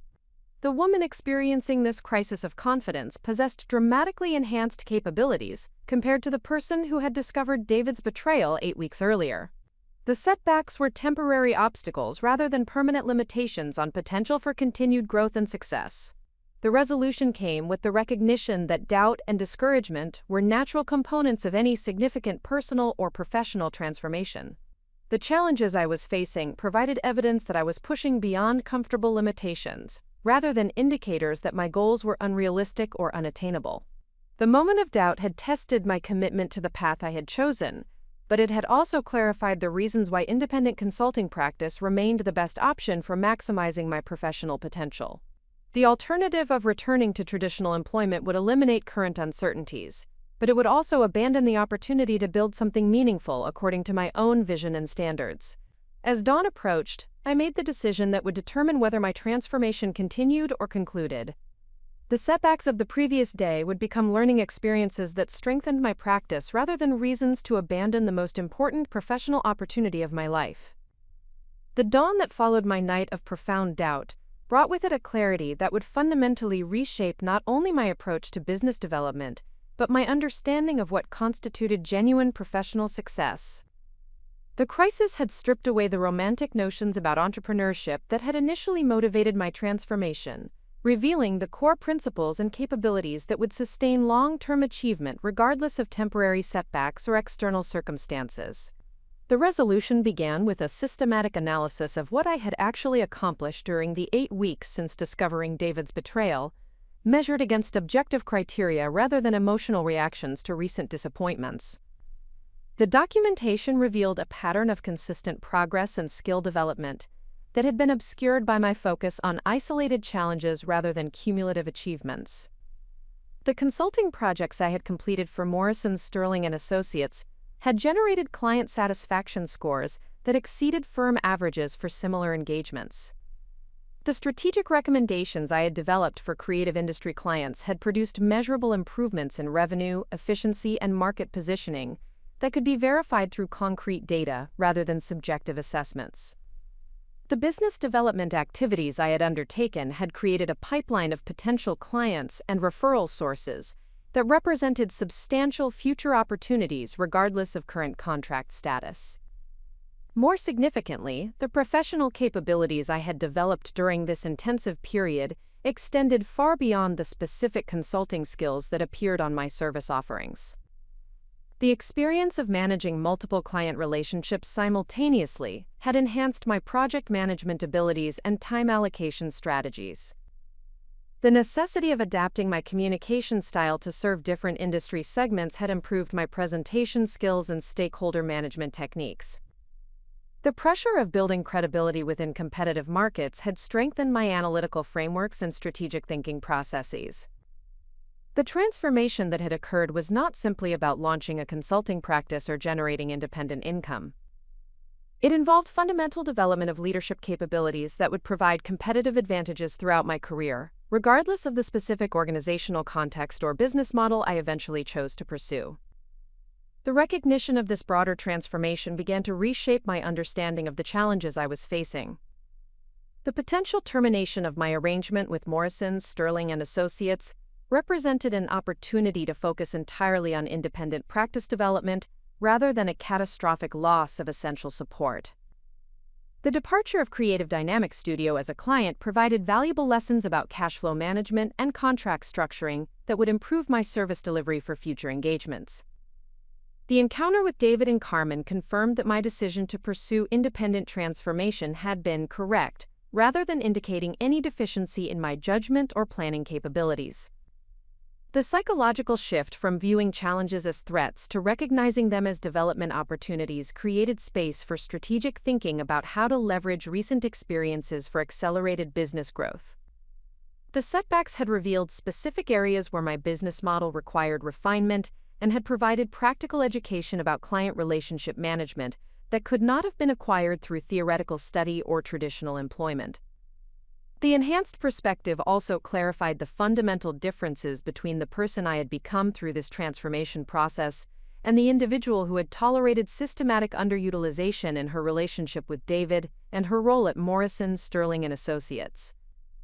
The woman who had accepted limitation as the price of security had been replaced by someone who possessed the confidence and capability to create opportunities that aligned with her actual potential rather than external expectations or conventional constraints.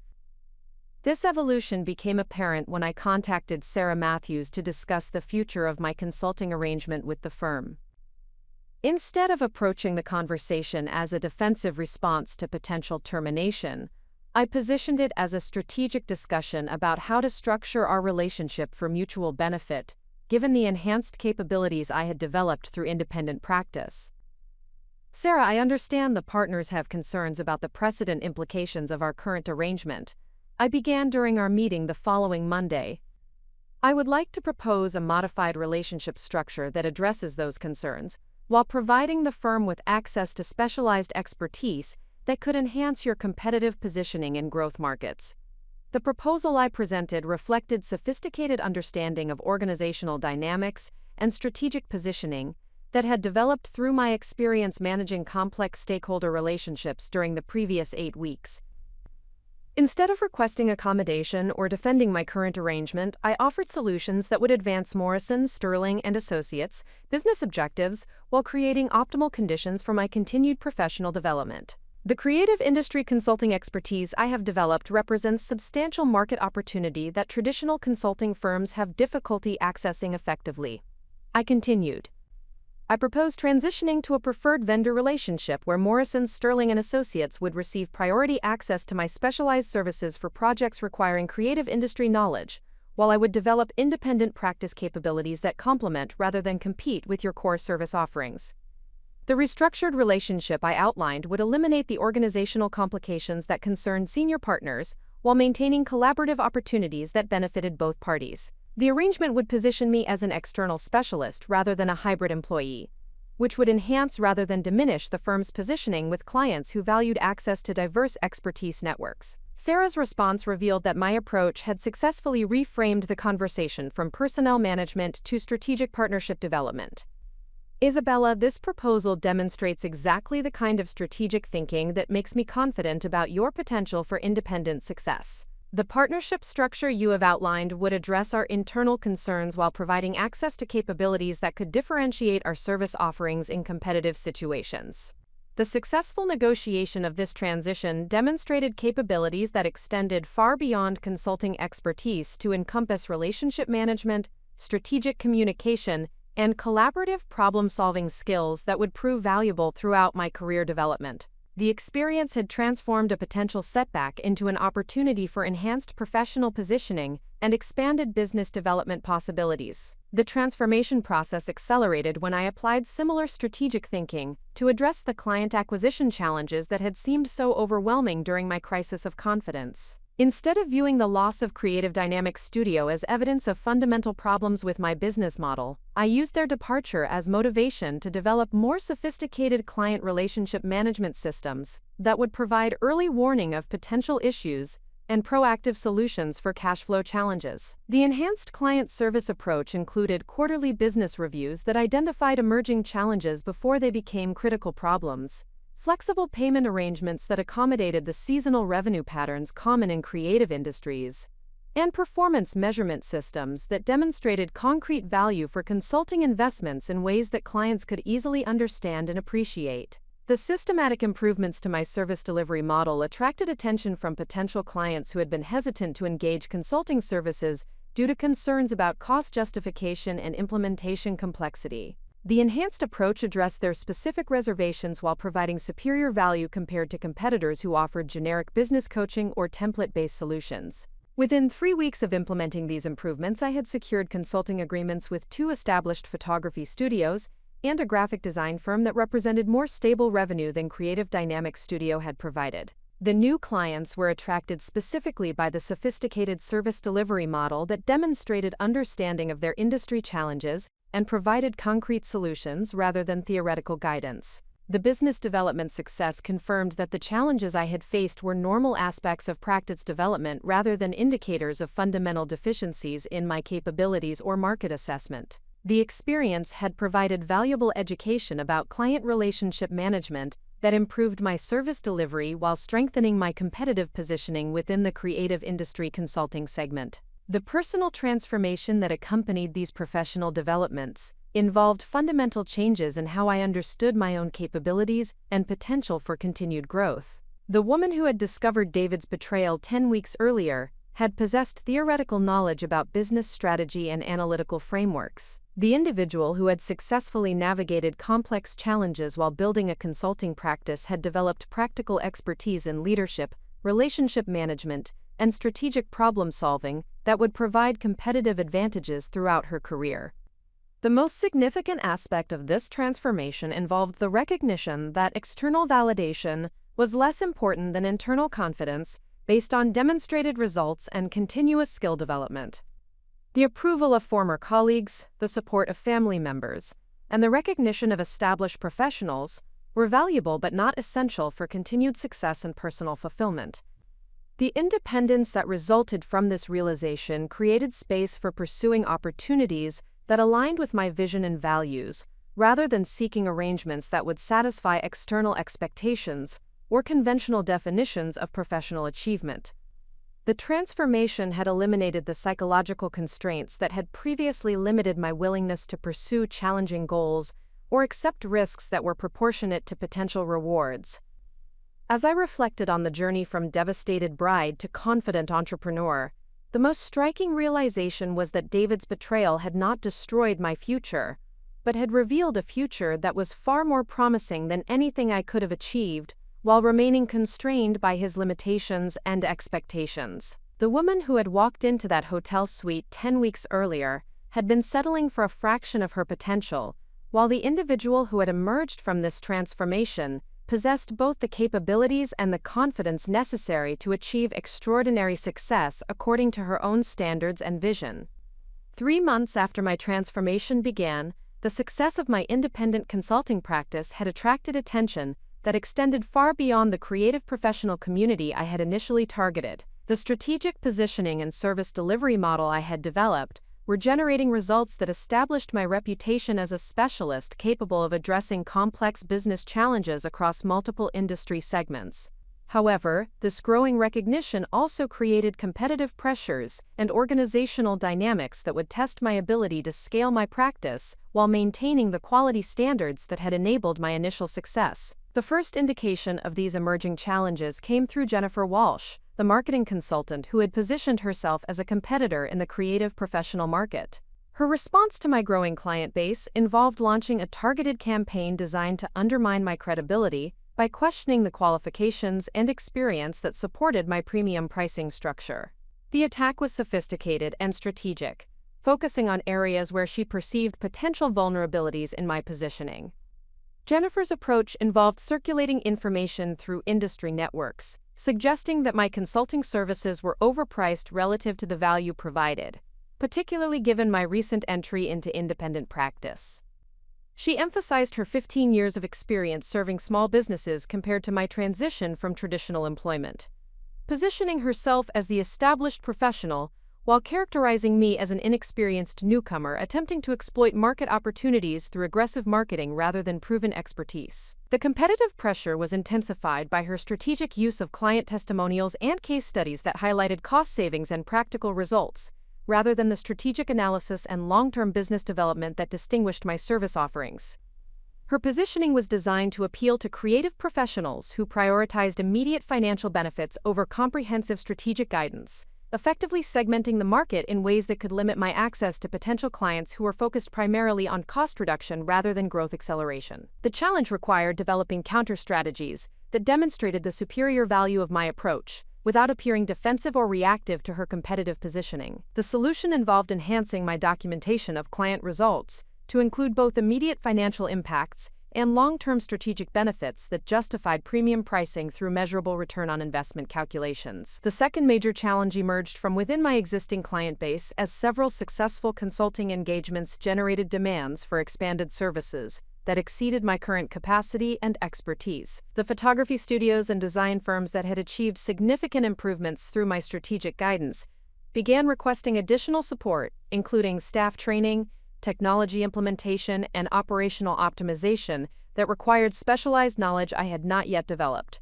Marcus Rivera, the owner of Elevation Photography Studio, exemplified this pattern during our quarterly business review meeting. The marketing strategy and pricing optimization I had implemented had increased his annual revenue by 63% over 4 months, but the growth had created operational challenges that required sophisticated solutions for workflow management, quality control, and client service delivery at increased volume. Isabella, the strategies you developed have transformed our business beyond what we thought was possible, Marcus explained as he reviewed his financial reports. However, the success has created new challenges with managing larger projects and more complex client relationships. We need guidance on scaling our operations without compromising the quality that has enabled this growth.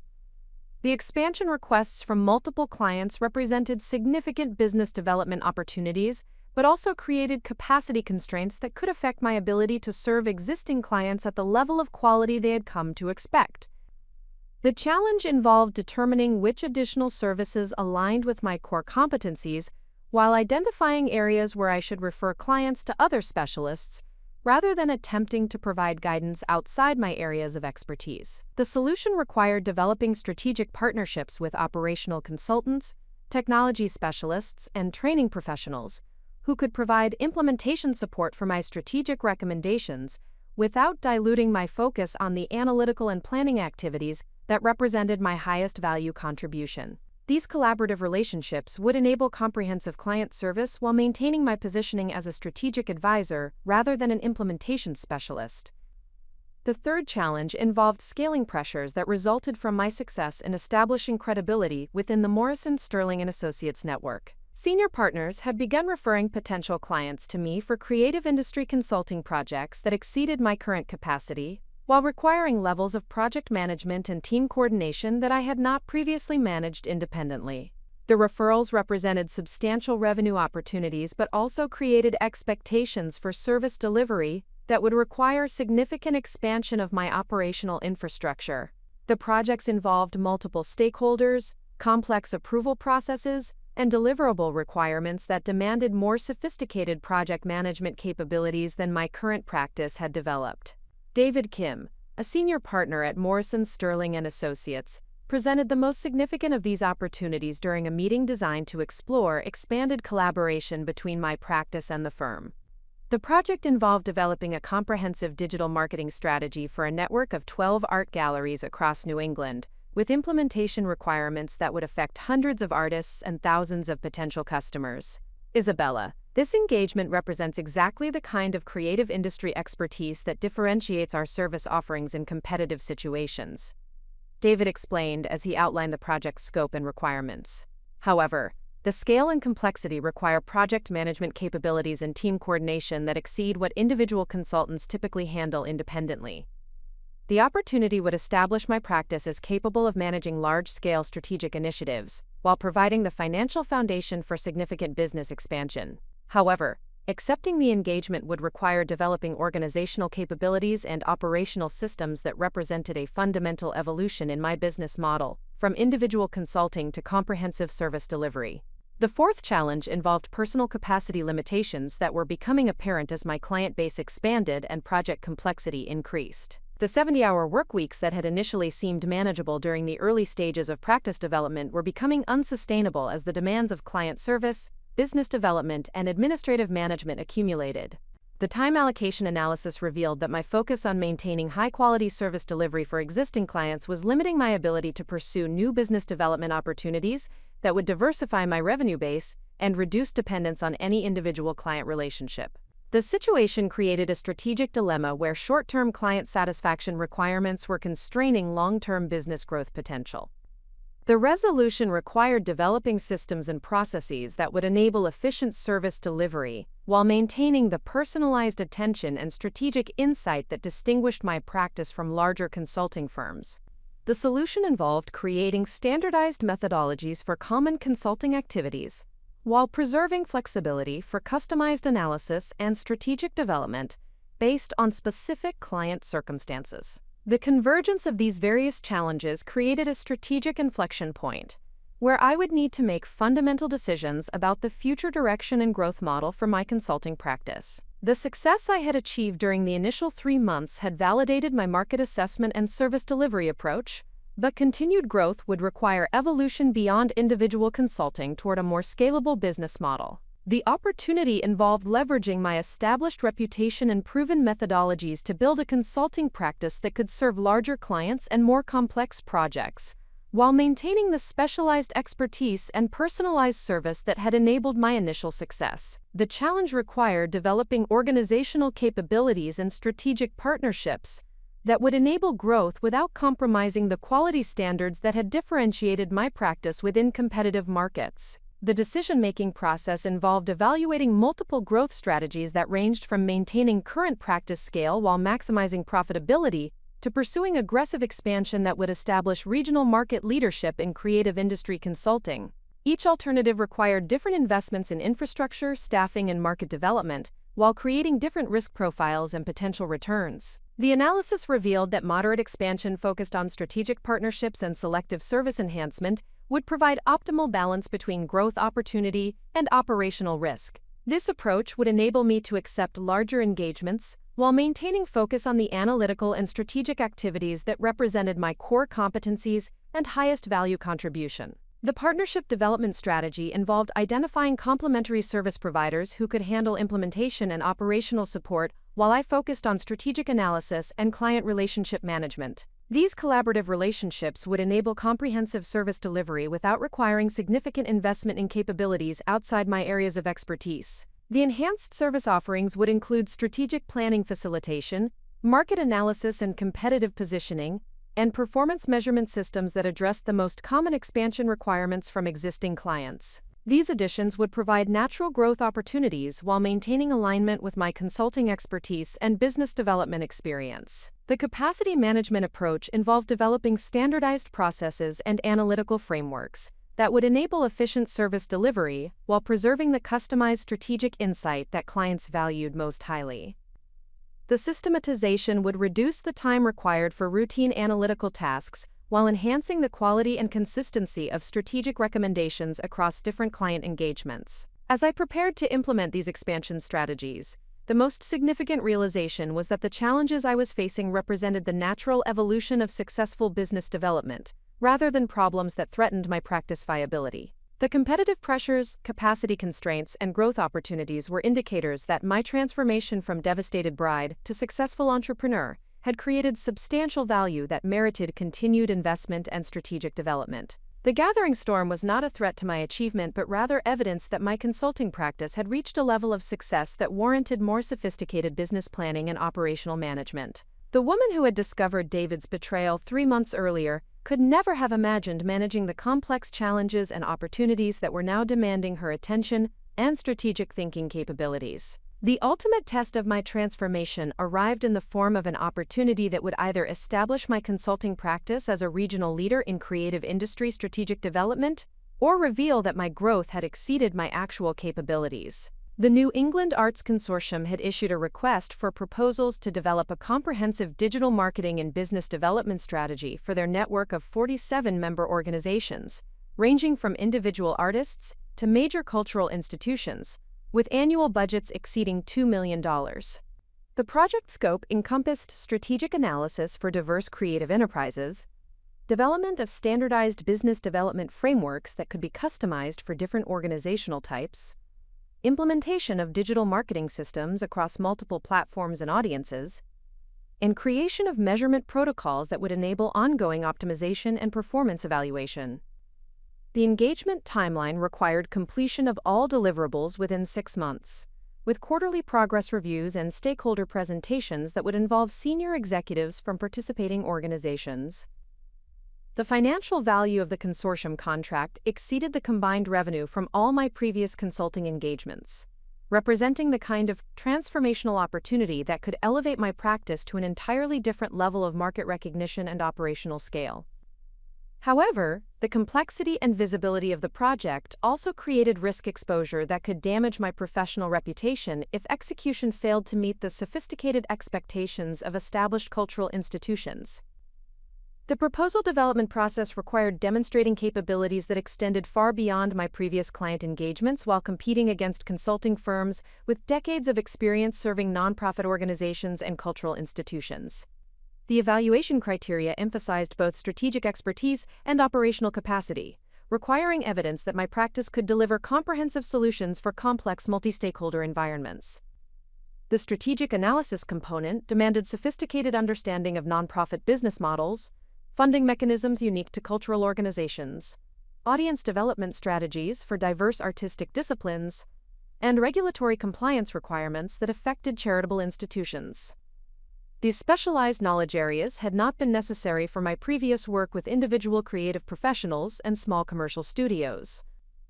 The research phase consumed 3 weeks of intensive study focused on nonprofit management principles, arts administration best practices, and digital marketing strategies specifically adapted for cultural institutions. The educational process revealed substantial differences between commercial creative businesses and nonprofit arts organizations in terms of success metrics, stakeholder relationships, funding sources, and operational constraints. The proposal document evolved into a comprehensive strategic framework that addressed the unique challenges facing nonprofit arts organizations while leveraging the digital marketing expertise I had developed through my commercial consulting practice. The approach integrated traditional nonprofit management principles with innovative digital engagement strategies that could enhance audience development and donor relationship management simultaneously. The competitive positioning strategy emphasized my combination of formal business training, practical digital marketing experience, and deep understanding of creative industry dynamics. The differentiation focused on my ability to bridge the gap between sophisticated strategic analysis and practical implementation guidance that was specifically adapted for creative organizations rather than generic nonprofit management. The presentation preparation required developing materials that would effectively communicate complex strategic concepts to diverse audiences, including board members with corporate backgrounds, artistic directors focused on creative programming, and development professionals responsible for fundraising and community engagement. The communication challenge involved translating business strategy frameworks into terminology and examples that resonated with nonprofit cultural institutions. The consortium evaluation process included 3 phases designed to assess both strategic thinking capabilities and practical implementation expertise. The initial proposal review focused on analytical frameworks and strategic approach. The second phase required presentation of preliminary recommendations based on sample data from consortium member organizations. The final evaluation involved development of detailed implementation plans for selected strategic initiatives. The presentation to the Consortium Selection Committee represented the most challenging professional communication I had ever undertaken. The audience included executive directors from major cultural institutions, board members with extensive corporate experience, and arts professionals who had dedicated their careers to advancing creative communities. Their questions revealed sophisticated understanding of nonprofit management challenges and skepticism about whether an independent consultant could provide solutions that established firms had failed to deliver effectively. The breakthrough moment occurred when Margaret Whitfield, executive director of the Boston Contemporary Arts Center, posed a question that enabled me to demonstrate the unique perspective my background provided. She inquired about strategies for audience development that could enhance both artistic programming impact and donor engagement effectiveness without compromising creative integrity or institutional mission.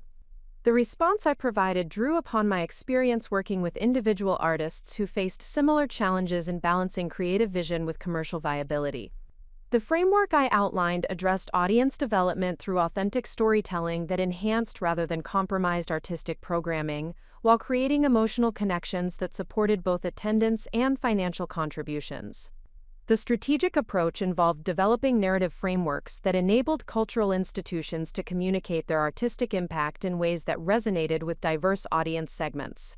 The methodology included content creation systems that highlighted the creative process, community engagement initiatives that connected audiences with artistic development, and measurement protocols that tracked both artistic and financial outcomes. The committee response indicated that my perspective offered insights that traditional nonprofit consultants had not provided.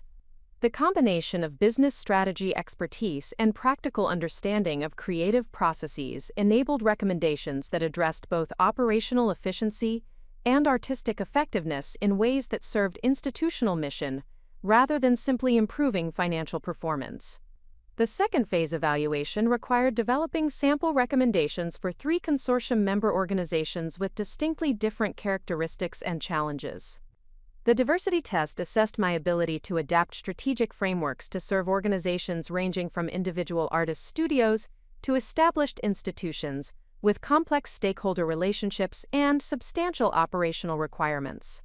The case study analysis demonstrated that the methodologies I had developed for commercial creative businesses could be enhanced to address nonprofit-specific challenges, including grant funding requirements, board governance dynamics, and community engagement objectives.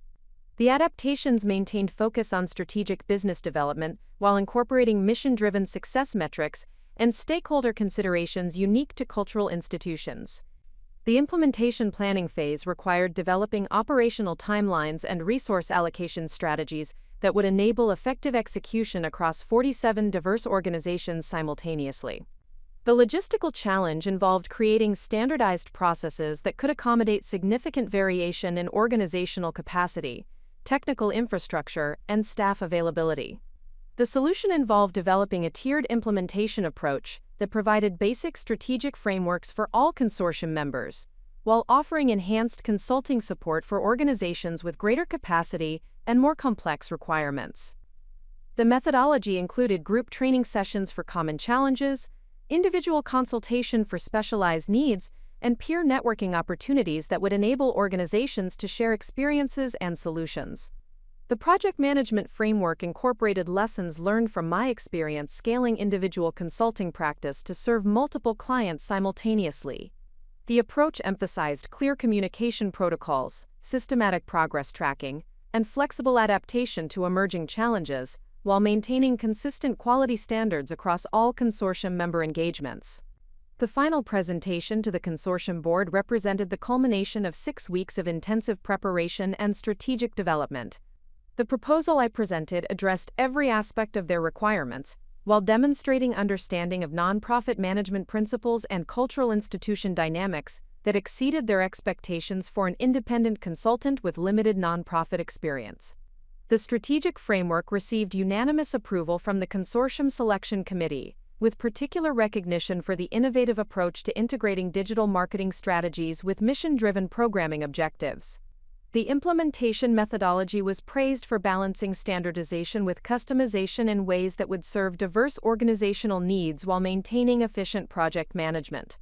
The contract award represented validation of the transformation I had achieved since discovering David's betrayal 4 months earlier.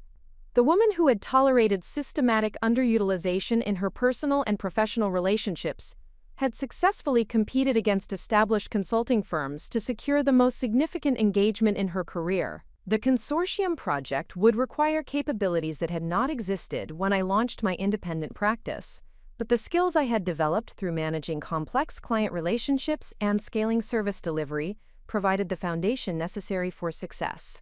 The ultimate test had confirmed that my growth had created genuine expertise rather than simply enhanced confidence. The most profound realization was that the challenges I had overcome during the previous 4 months had been preparation for opportunities I could never have imagined when I was focused solely on recovery from personal betrayal. The systematic development of consulting capabilities, client relationship management skills, and strategic thinking frameworks had created readiness for achievements that exceeded my original aspirations for independent practice. The transformation from devastated bride to consortium consultant represented more than career advancement. It demonstrated that personal crisis could become the catalyst for discovering potential that had been constrained by external expectations and self-imposed limitations. The ultimate test had revealed capabilities that would have remained dormant if I had continued accepting the limited vision that others had created for my professional future. Up next, you've got two more standout stories right on your screen. If this one hit the mark, you won't want to pass these up. Just click and check them out. And don't forget to subscribe and turn on the notification bell so you don't miss any upload from us.